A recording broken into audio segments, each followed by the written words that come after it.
She hadn't eaten in 5 days. Shelter.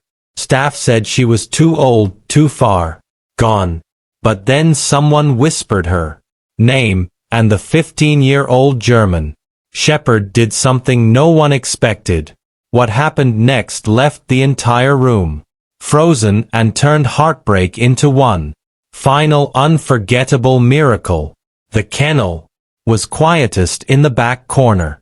That's where Suddy lay, motionless, curled into herself like a ghost in the shape of a dog. At 15 years old, the German shepherd had seen a full life, but none of it prepared her for this. Her fur, once thick and proud, had dulled with age. Her eyes no longer watched. They waited for something or someone. Suddy had been brought in just 4 days ago. Her owner, an elderly man who lived alone, had passed suddenly. There was no family to take her in, no backup plan. One moment she was curled at his feet, the next she was in a cold metal cage, surrounded by unfamiliar voices and unfamiliar smells. She refused to eat. The shelter staff tried everything. Hand-fed chicken, warm broth, gentle voices, classical music. Nothing worked. She didn't bark. She didn't lift her head. She didn't even respond to her own name. Suddy had shut down completely. She wasn't just mourning. She was letting go. Dr. Patel, the attending vet, shook his head after the 3rd exam. She's not sick, he said. She's grieving herself to death. Some dogs just stop when their person's gone. The volunteers kept her comfortable, brought blankets, whispered soft encouragements through the bars. But every day she grew thinner. Her breathing slowed, her spark dimmed. They didn't say it out loud, but they all felt it. Suddy wouldn't last a week. The shelter director quietly made space on the schedule. If nothing changed, she'd be humanely euthanized by Friday. Not out of cruelty, but to end her suffering. But in that still, silent corner of the shelter, something hadn't faded yet. A memory, a voice, a reason to hold on. And that reason was closer than anyone could have imagined. Rachel hadn't meant to stop at the shelter that day. She was just dropping off old towels and blankets, things she no longer needed after moving into her new apartment across town. But as she stepped inside, something tugged at her. A subtle pull. She looked around and asked if they needed extra help. We're always short-staffed. The receptionist smiled. If you've got time, we've got dogs. That's how she ended up walking past row after row of kennels, gently tossing treats, greeting wagging tails. But when she reached the last kennel on the left, she froze. There in the corner was a dog that didn't move. Her body was thin. Her fur faded with time. Her ears drooped, eyes empty.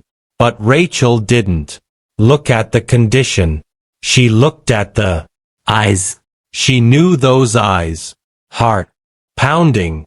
Rachel stepped closer and scanned the nameplate. SADIE. Age 15. Owner deceased. Intake date 4 days ago. Her breath caught.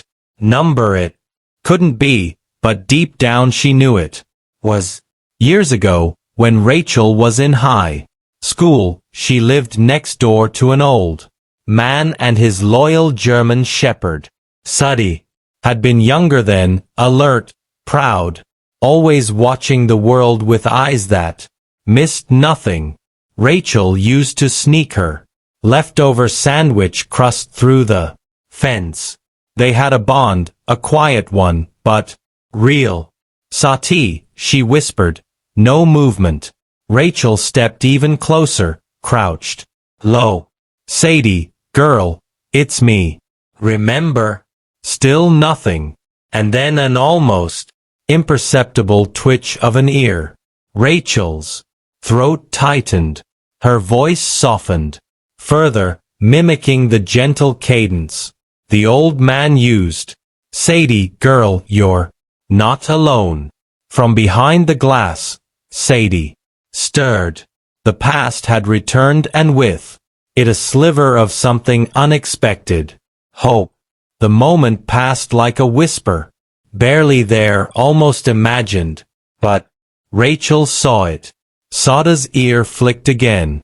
Then slowly, painfully, her head lifted. From her pause, her eyes clouded with grief, tried to focus. Rachel leaned in, tears already filling her eyes. Yes, girl. It's me, she said gently. I didn't forget you. Sadi blinked, then let out the faintest whine. It was hoarse like a breath trying to form words that didn't exist. The shelter volunteer standing nearby gasped. That's the first sound she's made since she arrived. Rachel looked up. Can I go in there?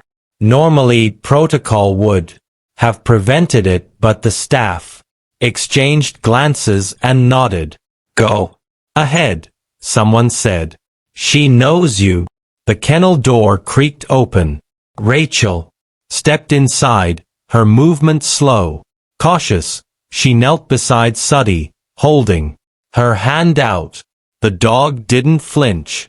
Instead, she nudged her head into Rachel's palm, weakly, but with unmistakable intent. That was the moment everything shifted. Sada's breathing changed. Her chest no longer rose and fell in shallow gas. She was fighting. Again, fighting to stay. And Rachel, she was already making a decision she hadn't seen coming. She wasn't leaving Sati behind. Rachel stayed with her 4 hours, gently stroking her fur, humming softly, feeding her tiny bites of boiled chicken the staff brought in.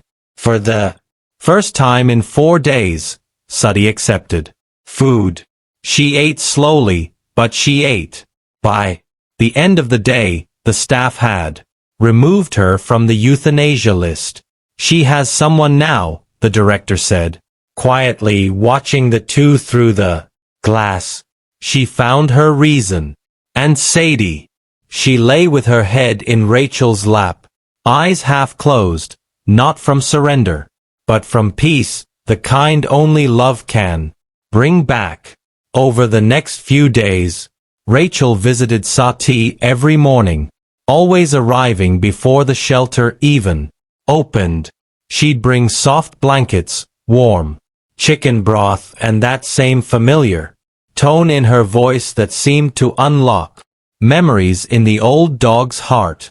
Sadi wasn't just responding, she was recovering. Each day brought a little more light in her eyes, a little more strength in her legs. One morning, as Rachel stepped into the kennel and sat down, Sadi did something no one expected. She stood wobbly, uncertain, but proud. The staff froze, watching through the glass with wide eyes. Sadi walked slowly but surely toward Rachel, rested her graying muzzle on her shoulder and let out a soft content sigh. Rachel wrapped her arms around her and whispered, "You're coming home." The adoption paperwork was fast-tracked. Everyone at the shelter knew this bond was different. It wasn't just adoption. It was reunion.